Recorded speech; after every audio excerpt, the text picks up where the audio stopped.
नमस्कार, मैं हूँ रेणु कुमारी, आचार्य मनोहर लाल अग्रवाल सरस्वती विद्या मंदिर इंटर महाविद्यालय लोहरदगा। मैं आप लोगों को इस वीडियो में हिंदी व्याकरण से एक नया अध्याय पढ़ाने जा रही हूँ, वो है संधि। तो सबसे पहले हम लोग संधि में अर्थ जानेंगे, परिभाषा जानेंगे, इसके कितने भेद होते हैं और एग्जाम में पूछा जाता है कि ये कौन सी संधि का उदाहरण है, तो कैसे हम पहचानेंगे कि कौन सी संधि है, ये हम लोग इस वीडियो में जानेंगे। तो सबसे पहले हम लोग संधि के अर्थ से शुरू करते हैं। संधि का अर्थ होता है जोड़ना या मेल करना। दो स्वरों को या व्यंजनों को आपस में जब हम जोड़ देते हैं तो वो जुड़कर एक नया वर्ण बनता है, एक नया स्वर बनता है, तो उसे ही हम कहते हैं संधि। ठीक है, तो परिभाषा इसी में छिपा हुआ है, जैसे कि यहाँ पे लिखा हुआ है प्रति जोड़ एक। ठीक है, तो प्रति जोड़ एक, तो हम इसमें जोड़ेंगे किसको? शब्द को जोड़ेंगे, वर्ण को जोड़ेंगे, और वर्ण को जोड़ेंगे तो कौन से वर्ण को जोड़ेंगे? तो देखते हैं, तो प्रति जो है और एक है, दो अलग अलग शब्द हैं। तो पहला शब्द, ये पहला शब्द है और ये दूसरा शब्द है। ठीक है, तो पहला शब्द का जो आखिरी अक्षर होता है, इसमें आखिरी अक्षर क्या है? ई की मात्रा, क्योंकि तो को हम जोड़ेंगे तो प्लस ई लिखेंगे, तो ई की मात्रा इसमें पहला है तो हम ई लिखेंगे, ई को लिखेंगे। उसके बाद दूसरा शब्द का पहला अक्षर को जोड़ते हैं, यानी कि पहला शब्द का आखिरी अक्षर और दूसरा शब्द का शुरू का अक्षर को हम जोड़ते हैं और उससे जो विकार उत्पन्न होता है वही कहलाता है संधि। ये नहीं कि हम शुरू का यहाँ जोड़ेंगे, यहाँ इस शुरू को जोड़ेंगे, ऐसा नहीं। पहला शब्द का आखिरी अक्षर और दूसरा शब्द का शुरू का अक्षर आपस में जुड़ता है, एक नया शब्द बनाता है। तो हम लोग परिभाषा भी हम लोग इसी एग्जाम्पल में ही निकल गया। दो वर्णों के मेल से जो विकार उत्पन्न होता है, ये दो वर्णों के मेल से जो विकार उत्पन्न हुआ वही कहलाएगा संधि। अब आते हैं हम लोग संधि के कितने भेद होते हैं। तो संधि के तीन भेद होते हैं। पहला होता है स्वर व्यंजन, दूसरा होता है व्यंजन संधि, पहला होता है स्वर संधि, दूसरा होता है व्यंजन संधि, तीसरा होता है विसर्ग संधि। ठीक है, तीन संधि के भेद हैं। तो पहला स्वर संधि क्या है, हम लोग तीनों को एक एक करके जानेंगे। ठीक है, तो पहला हम लोग आते हैं स्वर संधि। स्वर संधि किसे कहते हैं?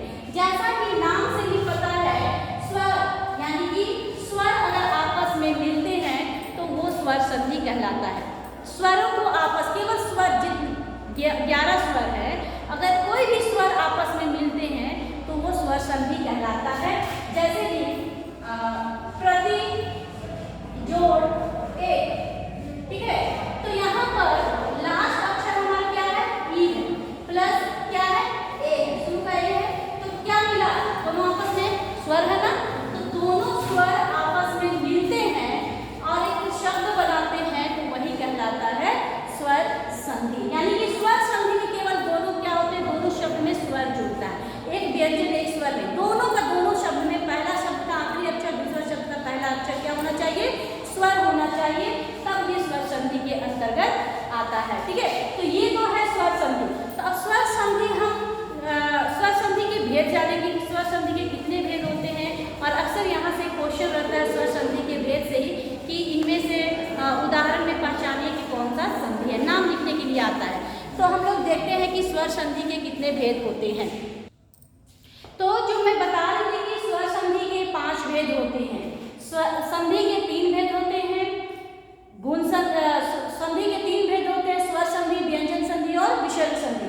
लेकिन हम लोग एक एक करके पढ़ेंगे। स्वर संधि के कितने भेद होते हैं? 5 भेद होते हैं। कौन कौन से होते हैं? दीर्घ संधि होता है, वृद्धि संधि होता है, ठीक है, गुण संधि होता है और यन संधि होता है। ये 5 संधि होते हैं, दीर्घ संधि, वृद्धि संधि, गुण संधि, यन संधि और आयादी संधि।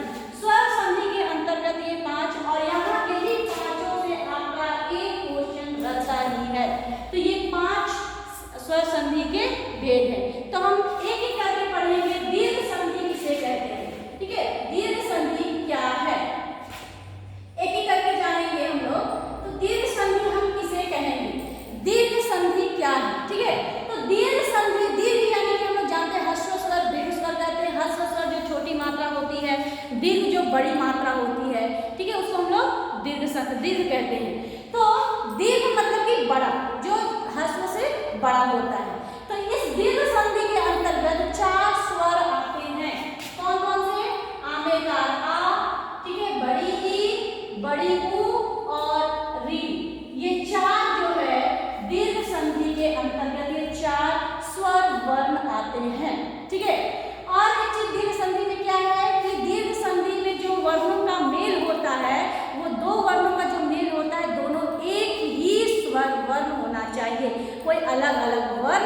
नहीं। कहने का अर्थ है कि दोनों का सजातीय होना चाहिए। एक शब्द में अ है तो दूसरे शब्द में भी आ होना चाहिए, लेकिन एक शब्द में अ है दूसरे शब्द में ई हो गया, ऐसा नहीं। दीर्घ संधि में केवल सजातीय होता है, एक ही वर्ण, यानी यही चार वर्ण केवल, इसके अलावा कोई दूसरा वर्ण नहीं, यही चार वर्ण आपस में जुड़ते हैं, लेकिन एक जैसा, समरूप, अलग अलग नहीं।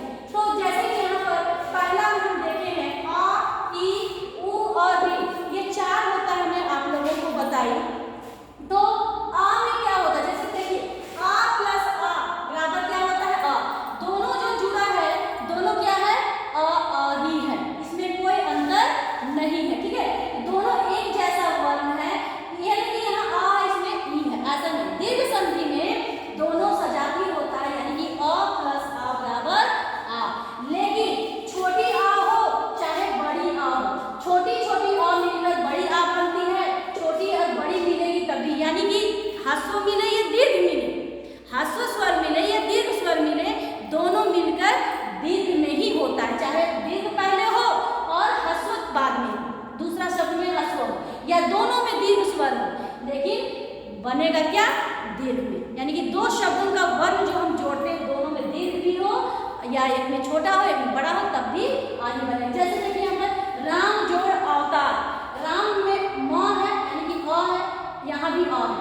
लेकिन ये आ मिलकर क्या में बन गया आकार में बन गया राम, अ मिलकर आकार हो गया रामावतार। उसी प्रकार अ और आ, यानी कि एक में अ है एक में आ है, यहाँ आग में अगर आ है फिर भी अगर जब हम संधि किए तो क्या बन गया सत्याग्रह, यानी कि दीर्घ में ही आया, उसका मात्रा हम लोग लिखते हैं। माया जोड़ अभी अब यहाँ पर आ, यहाँ था दूसरा वाला में कि दूसरा शब्द में आमेगा रा, लेकिन अब इसमें देखिए कि पहला शब्द का आखिरी अक्षर आमेगा आ और दूसरा शब्द का पहला क्या है आ, लेकिन दोनों मिलकर भी आ में ही परिवर्तन हुआ, माया जोड़ अधिक मायावी। उसी तरह से दोनों में दीर्घ दीर्घ है तब भी दीर्घ ही होगा, महा जोड़ आत्मा महात्मा। तो इस तरह से जैसा ये आ का है उसी तरह ई का भी होता है, ऊ का भी होता है और री का भी होता है। कहने का अर्थ यहाँ पर ये है कि ये चार जो वर्ण होते हैं स्वर वर्ण, दोनों अगर छोटा छोटा मिले तब भी बड़ा होगा, बड़ा छोटा मिले तब भी बड़ा ही होगा, लेकिन सजातीय होना चाहिए। ये नहीं यहाँ पर आ है यहाँ पर ई होगा, ऐसा नहीं, दोनों में सजा, अगर ऊ से जुड़ रहा है तो ऊ ही होना चाहिए, ई से जुड़ रहा है तो ई ही होना चाहिए, दोनों में ई होना चाहिए, समरूप होना चाहिए, अलग अलग नहीं। बड़ा छोटा सा मतलब नहीं, लेकिन एक ही वर्ण होना चाहिए।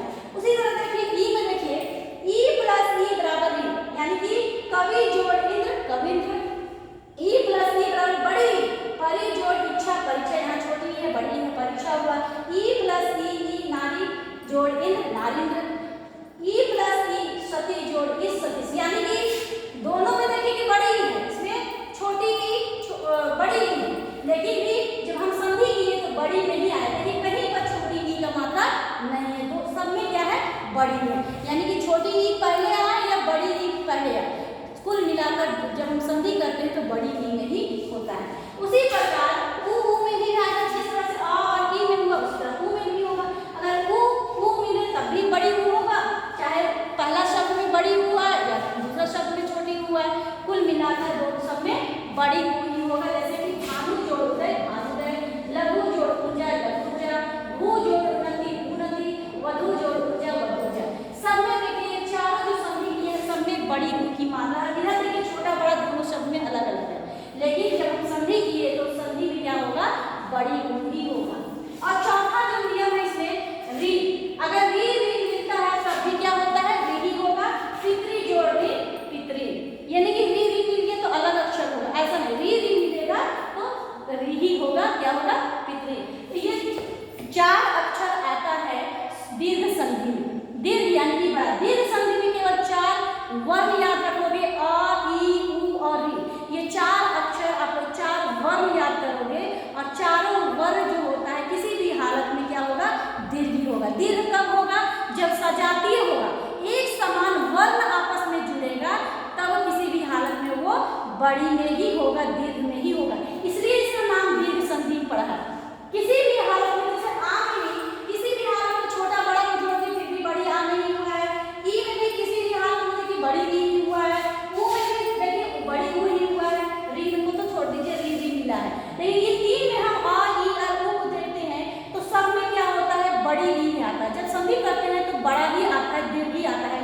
ह्रस्व में नहीं आता, छोटा में नहीं आता, इसलिए इस संधि का नाम ही पड़ा है दीर्घ संधि। दीर्घ यानी कि बड़ा। तो दीर्घ संधि से अगर पूछा जाता है कि ये 3 वर्ण को आप लोग याद रखोगे